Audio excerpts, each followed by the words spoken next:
Bismillahirrahmanirrahim. Assalamualaikum warahmatullahi wabarakatuh. Eh, Syukur kehadirat Allah Subhanahu wa taala yang telah memberikan saya rahmat sehingga saya dapat membuat video pada kesempatan kali ini, dan salawat dan juga salam tak lupa curahkan kepada Nabi besar Nabi Muhammad SAW. Perkenalkan, nama saya Alfian Syarif Rizky Maulana. Saya adalah mahasiswa ilmu politik dari Fakultas Ilmu Sosial dan Ilmu Politik Universitas Muhammadiyah Jakarta. Pada kesempatan kali ini atau pada video kali ini, saya akan menjelaskan tentang metode dan teknik dalam penyusunan peraturan dan perundang-undangan. Ya.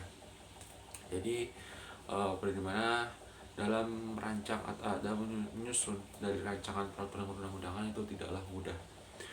Jadi pertama itu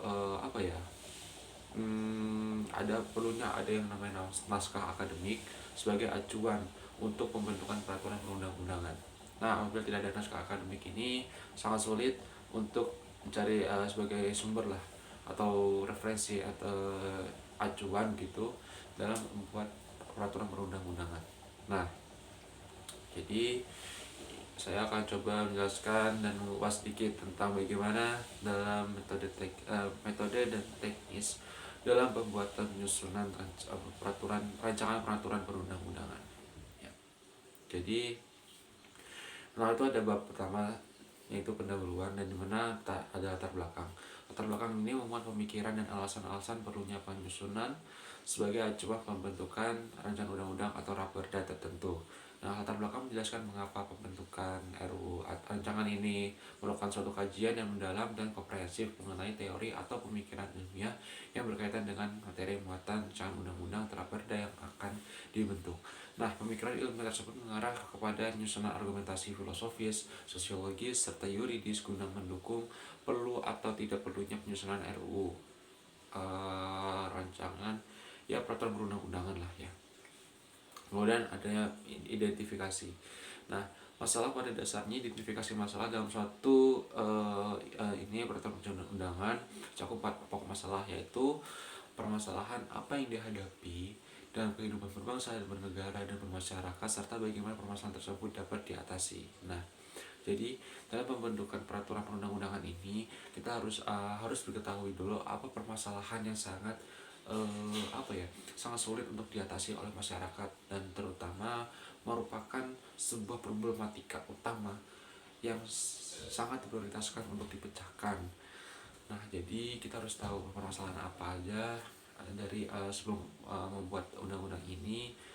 Jadi tinggal asal ngeluarin undang-undang karena tentang ini tentang itu, kita harus tahu problematikanya itu apa, dan kemudian baru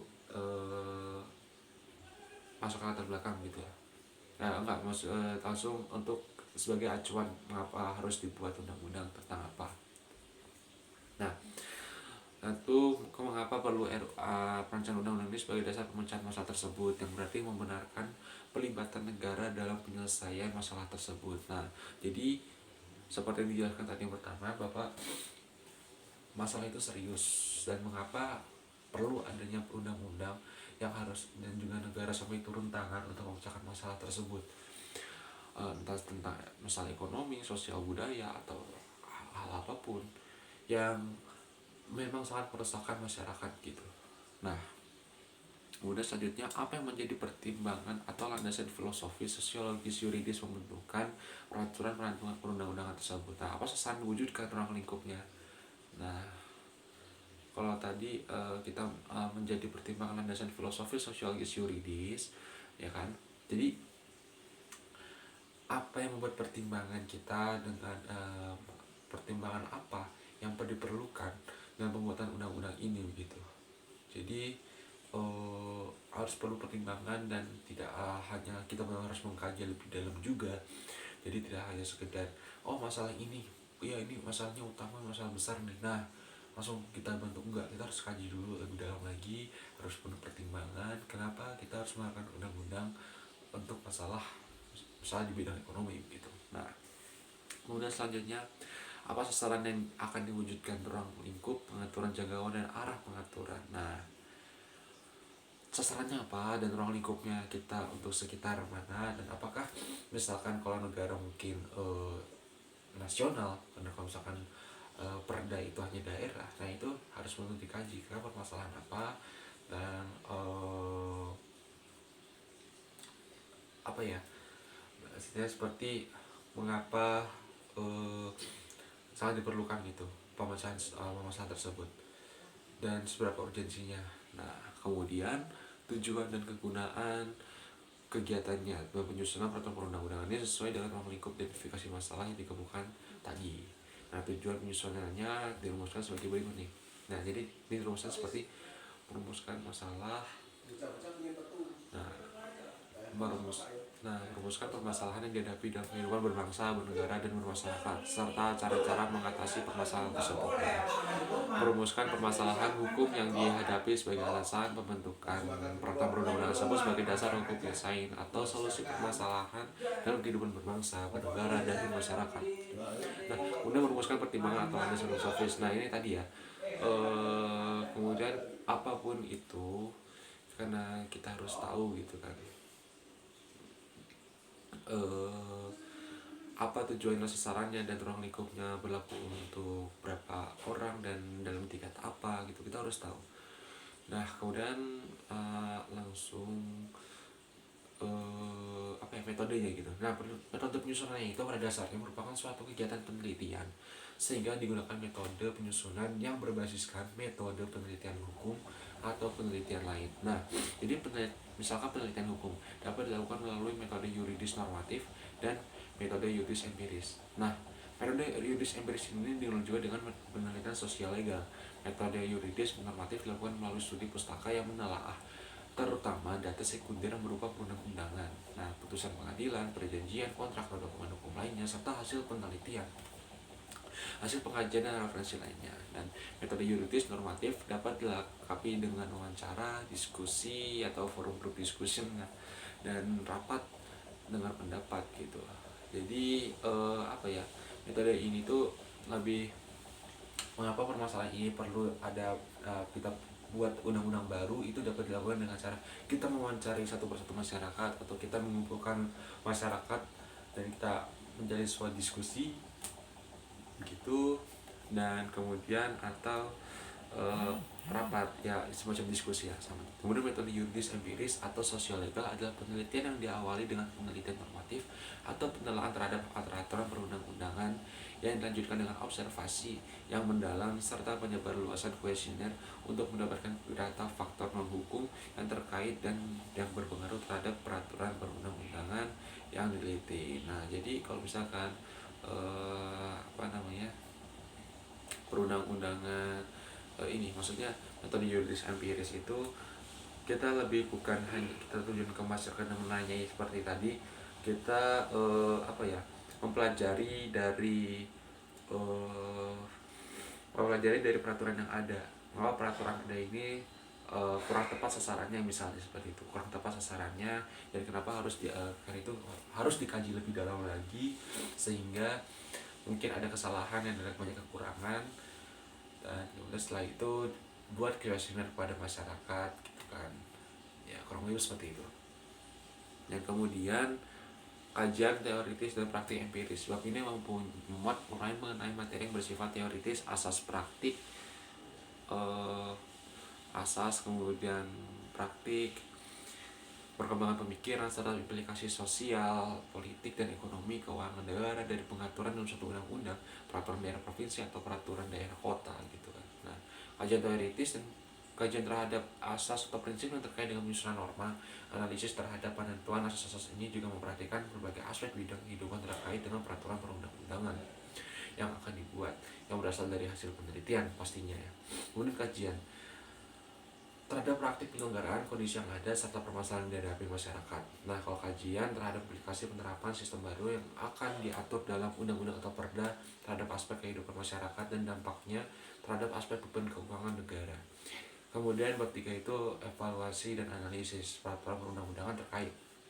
Nah, pada bab ini memuat hasil kajian terhadap peraturan perundang-undangan terkait yang memuat kondisi hukum yang ada atau kemudian keterkaitan undang-undang dan peraturan daerah baru dengan peraturan perundang-undangan lain atau yang lama begitu kan, atau harmonisasi secara vertikal dan horizontal serta status dari peraturan perundang-undangan yang ada termasuk peraturan perundang-undangan yang dicabut dan nyatakan tidak berlaku serta peraturan perundang-undangan yang masih tetap berlaku karena tidak bertentangan dengan undang-undang atau peraturan daerah yang baru gitu. Nah, kajian terhadap peraturan perundang-undangan ini dimaksudkan untuk mengetahui kondisi hukum atau peraturan perundang-undangan yang mengatur mengenai substansi atau materi yang akan diatur.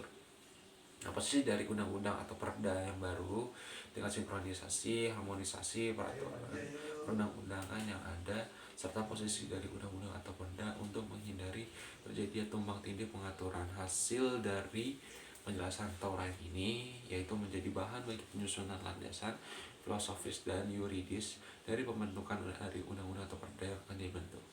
Kemudian bab 4 yaitu landasan filosofis, sosiologis, dan yuridis. Nah, landasan filosofis merupakan pertimbangan atau alasan yang menggambarkan bahwa peraturan yang dibentuk mempertimbangkan pandangan hidup, kesadaran, dan cita hukum yang meliputi suasana kebatinan serta falsafah bangsa Indonesia yang bersumber dari Pancasila dan pembukaan Undang-Undang Dasar Negara Republik Indonesia tahun 1945. Kemudian landasan sosiologis. Landasan sosiologis merupakan pertimbangan atau alasan yang menggambarkan bahwa peraturan yang dibentuk untuk memenuhi kebutuhan masyarakat dalam berbagai aspek. Kemudian landasan sosiologis sesungguhnya menyangkut fakta empiris mengenai perkembangan masalah dan kebutuhan masyarakat dan negara. Kemudian landasan yuridis. Landasan yuridis merupakan pertimbangan atau alasan yang menggambarkan bahwa peraturan dibentuk untuk mengatasi permasalahan hukum atau mengisi kekosongan hukum dengan mempertimbangkan aturan yang telah ada, yang akan diubah, atau yang akan dicabut guna menjamin kepastian hukum dan rasa keadilan masyarakat. Nah, landasan yuridis menyangkut persoalan hukum yang berkaitan dengan substansi atau materi yang diatur sehingga perlu dibentuk peraturan perundang-undangan yang baru. Ya. Kemudian beberapa persoalan hukum itu antara lain misalnya peraturan yang sudah ketinggalan, atau peraturan tidak harmonis atau tumpang tindih, atau jenis peraturan yang lebih rendah dari undang-undang sehingga daya berlakunya lemah, atau peraturannya sudah ada tetapi tidak memadai, atau peraturannya memang sama sekali belum ada. Kemudian bab 5 selanjutnya adalah jangkauan arah pengaturan dan ruang lingkup materi muatan undang-undang atau perda ini. Nah, jadi berfungsi ini peraturan pengkhususan ini berfungsi mengarahkan ruang lingkup materi muatan RUU atau perda yang akan dibentuk. Dalam bab ini, sebelum menguraikan orang lingkup materi muatan, dirumuskan sasaran yang akan diwujudkan arah dan jangkauan pengaturan. Nah, materi didasarkan pada ulasan yang telah dikemukakan dalam bab sebelumnya. Selanjutnya mengenai ruang lingkup materi berdasarkan mencakup ketentuan umum. Ketentuan umum itu misalnya memuat rumusan akademik mengenai pengertian istilah dan frasa, kemudian materi yang akan diatur, dan kemudian ketentuan sanksi dan ketentuan peralihan. Nah, sebagai kemudian bab 6 itu adalah penutup, ya. Jadi bab penutup dari atas subbab simpulan dan saran. Nah, simpulan itu ya apa yang dapat disimpulkan, apa rangkuman pokok, apa catatan penting yang setidaknya harus dipahami dan misalkan esensi dari penyusunan ini itu apa. Jadi itu harus dijadikan satu dalam sebuah teks yang tidak terlalu banyak, yang lebih itu the point lah bahasa seperti itu, yang berkaitan dengan praktik penyelenggaraannya dan juga pokok elaborasi teori dan asas yang telah diuraikan dalam bab sebelumnya. Nah, saran memuat antara lain perlunya pemilahan substansi dalam suatu peraturan perundang-undangan atau peraturan perundang-undangan di bawahnya, atau rekomendasi tentang skala prioritas penyusunan RUU atau raperda dalam program legislasi nasional atau prolegnas lah, program legislasi, atau kegiatan lain diperlukan untuk pendukung penyempurnaan penyusunan yang lebih lanjut. Nah, data pustaka pastinya bentuk rusak membuat buku, peraturan perundang-undangan, dan jurnal menjadi sumber bahan penyusunannya. Dan RUU atau raperdanya harus ada. Ya, mungkin dari video saya kali ini saya akhiri, dan saya mohon maaf apabila ada banyak kekurangan, dan juga saya berharap apabila ada kelebihannya semoga bermanfaat. Dan bila saya pamit undur diri dari di video ini, bila bisa bilillah, wassalamualaikum warahmatullahi wabarakatuh. Wassalamualaikum warahmatullahi wabarakatuh.